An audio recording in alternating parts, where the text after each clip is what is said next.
So, it was a dark and stormy night. Jesus calming the storm is a deeply familiar story for many of us. A favourite of Sunday school story times, and I have to shout out Sarah's Kids Talk. That was so much fun. I love it when we all get to join in as grown-ups in a Kids Talk. And it's probably a favourite because it's easy to make child-friendly while amping up the drama and suspense. Storms and boats and seas are also more relatable to kids than wineskins and leprosy. And coming back to this story for probably the 100th time, the thing that struck me was how dark it is. Some of that is literal. It's set in the evening, night has fallen. The story doesn't mention any rain, but there's a storm going on, so we might imagine clouds blocking out the light of the stars and the moon. And there are some pretty intense emotions going on and things being said, both by the disciples and by Jesus. And it struck me that it's almost like the writer of Mark decided to pop a little gothic story in the middle of their gospel. Now I know what you're thinking. Christina, you can't call this classic, beloved gospel story a gothic tale. What's going on? What are you doing? But you see, Rads and Adrian aren't here. And Adrian told me, he said that meant that I could do whatever I wanted. So you're getting a gothic reading of the calming of the storm. And in my defense, for a story that was written so long before the 18th century, it's actually really remarkable how it reflects elements and tropes from Gothic literature. Jesus and the disciples are in a remote place, out to sea by themselves, isolated from other people or resources that could help in a dangerous situation. The crowds were left behind on the shore. There are supposed to be other boats about, but they're mentioned and then they just disappear from the story. So either they're not close enough or they're in an equally dangerous situation. There's the violence of the weather, a windstorm causing vicious waves, and this turbulence is mirrored in the emotions of the disciples, who are, understandably, terrified. Then there are the otherworldly elements, like Jesus' power over nature. Fear is the key emotion explored by the Gothic, and there's a pervasive sense of fear throughout this story. So to pursue our Gothic reading, I want us to reflect on the fears of the disciples that we find in this story. And I think allowing ourselves to explore the disciples' fears can also help us understand our own fears. But before we jump in, I do want to say one thing, and by one thing I mean get on my soapbox for a couple of minutes. If you've ever preached here as a lay member of the congregation, you'll know that our minister Radhika is very generous in offering to send you relevant commentaries on your reading. And reading over them, I found it funny, but also kind of sad how we tend to look down on the disciples. They don't see Jesus clearly, they never pull themselves together, they don't understand Jesus, they fail to see the true meaning. And while all of that may be valid, I think we also have to be careful how we hold our judgments of the disciples, because otherwise we tend to, and whether this is conscious or subconscious, position ourselves with Jesus. Which I think is a reflection of our modern times, where we associate faith with knowing the right things. We're all so clever now, right? The church has had centuries to study scripture, to formulate creeds and doctrines, so we believe that we know enough to not be like the disciples, to not share in their folly, to not be caught up in their foolishness. I think it's important to push ourselves to do the opposite, to have compassion for the disciples' position when they exhibit their lack of understanding. That allows us to be more compassionate and see ourselves more clearly, because we don't have to hide the parts of ourselves that get it wrong because we're scared or uncertain. So with that in mind, let's return to our Gothic reading and consider the fears of the disciples in this passage. Because despite the fact that it's quite a short story, there are a number of fears layered throughout. The first and most obvious fear is the fear of the storm and the sea. Ferocious winds are causing great waves which are overflowing the boat and causing it to sink. The disciples are fearful of being lost to the water and drowning. For Mark's audience at the time, the sea had particularly menacing and otherworldly associations. In the Hebrew scriptures, there is a great and ancient sea serpent known as the Leviathan. It appears as a multi-headed creature in the Psalms, a fierce and uncontrollable beast in Job, and a dragon of the sea symbolizing Israel's enemies in Isaiah. And in Greco-Roman mythology, the sea is ruled by gods like Poseidon and Triton, and plagued by demons and monsters. For early readers of Mark, these associations heighten the sense of danger, because the risk isn't just drowning. It's proximity to a wild and unruly sea that will bring you in contact with all manner of unknown terrors, which reflects a more fundamental fear of the dangers in our world. Our second fear is a fear of what God calls us to. And to make sense of this one, we have to understand the place of this story in the overall narrative of Mark. Theologian Ched Myers talks about how, despite how short Mark is as a gospel, there's actually quite a bit of repetition. Similar stories are repeated at different stages of the narrative, and Perilous Sea Journeys is one of those repeated stories. Mark chapter 6 ends with the other, where Jesus walks on water. Myers places the first half of Mark's gospel in Galilee, northern Palestine. And in our reading, when they cross to the other side, this would have been east of the Jordan, which was Gentile territory. With each of the repeated stories, healings, expelling demons, feeding miracles, each one happens on either side of the Sea of Galilee. Myers says that the purpose of this, and I'm going to quote him directly, is to dramatise the fact that despite their cultural and political otherness, Mark's Jesus is determined to bring liberation to those on the other side. Those of us who just finished the Colossians study will remember that Gentiles and women and slaves being included in Jesus' saving work is also a tension that's addressed throughout Paul's letters to the early church. As the New Testament is being written, these issues are actively being worked out in the life of the church and in its writings. This is core to the early church understanding its identity and who Christ calls them to be.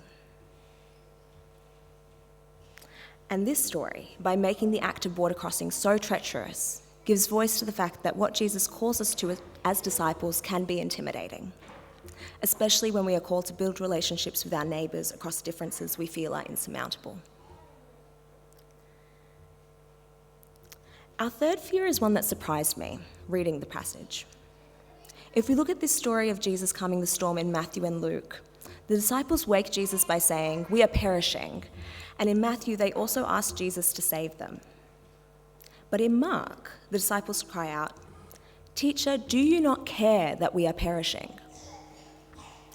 It's even more remarkable when you consider that Mark is the earliest of the Gospels that we have. Matthew and Luke are both thought to have used Mark as a source, amongst a couple of other sources. So presumably, they made the deliberate decision not to use these words. Did they feel the need to tone down the disciples' hysterics? "Teacher, do you not care that we are perishing?" These words convey more than just a fear of dying. It's a fear that we are alone and uncared for.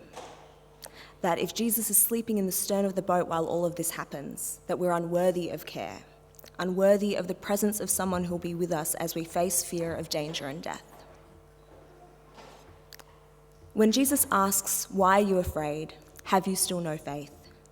we traditionally read this as Jesus asking us why they do not trust in him enough to believe that they will not die.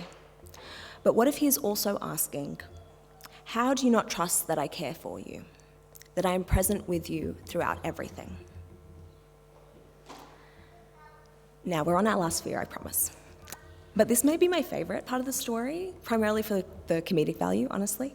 Though it's funny because the NRSV reading translated it slightly differently from the version that I was working from. So I was like, oh, my point is being undermined. But that's fine. The text that we got used the word awe, but the version I was working from used the word fear for how the disciples were feeling at the end. And I just think it's funny that, as asked, Jesus calms the winds and the waves, and then the disciples are even more scared by the end of it. And to be fair to them, legit, right?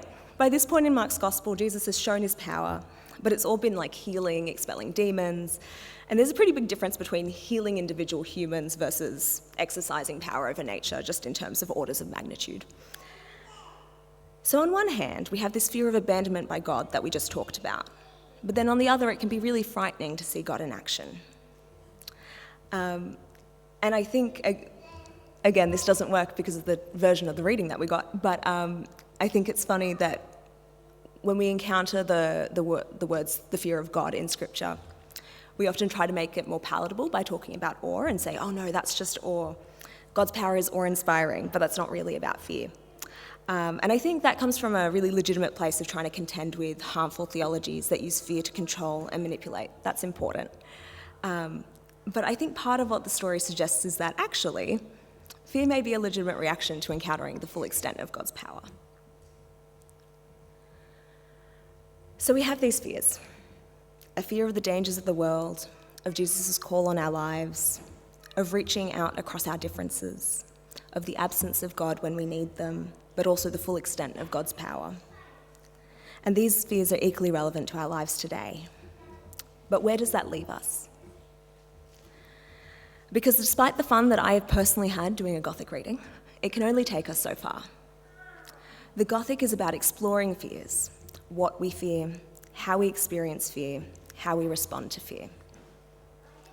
But how do we come out the other side? When I was preparing for this sermon, I couldn't stop thinking about a book by Rebecca Solnit called Hope in the Dark. It was originally published in 2004 during the Bush administration after the invasion of Iraq. In it, Solnit offers a short history of political activism. She shows how social movements that we laud for being responsible for incredible moments of progress have often acted in the darkest and most uncertain of times.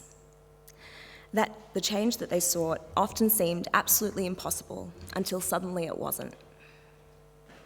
That the small ways we work towards justice contribute to changing the conditions to make meaningful progress possible in ways that may have been completely unpredictable beforehand. And as the title suggests, Solnit identifies hope as being vital, because without hope that a better world is possible, we are likely to surrender to despair. Hope fuels action, despair smothers it. Some of us were at the School of Discipleship last weekend, which is a conference that many of us in this congregation attend, and as part of celebrating its 20th year, David Barrow, who is a community organiser and also a former member of this church, spoke about some great moments of political advocacy and action that the church has been involved in over the last several years. Actions for housing affordability, against corporate greed, for queer rights, refugee advocacy, climate action, and how the seed for those moments came from the School of Discipleship. Not exclusively, many people and communities were needed to work in solidarity, but the conference has, throughout its 20 years, created a place where people could join together and dream and plot and organise.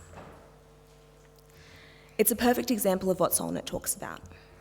As much as we recognise amazing moments when people come together for change and the incremental wins along the way, we know that there's still further to go. We haven't reached the finish line on any of these causes, let alone many more. But we also can't anticipate the long-term impact of all these steps we've already taken towards justice. We may still be in the dark, uncertain of the hows and whens of change becoming possible, but we act because we hold on to hope. Which brings us back to our gospel reading for today. When we find ourselves in the dark of the storm, with all those fears and anxieties swirling around, this story shows us that Jesus is present with us. And not just that, but Jesus asks, "Why are you afraid? Have you still no faith?" I don't think that means ignoring or stifling our fears. Jesus calls us to faithfulness in the midst of our fears.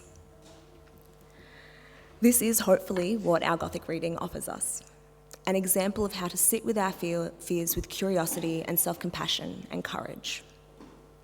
But ultimately, we are called to faith.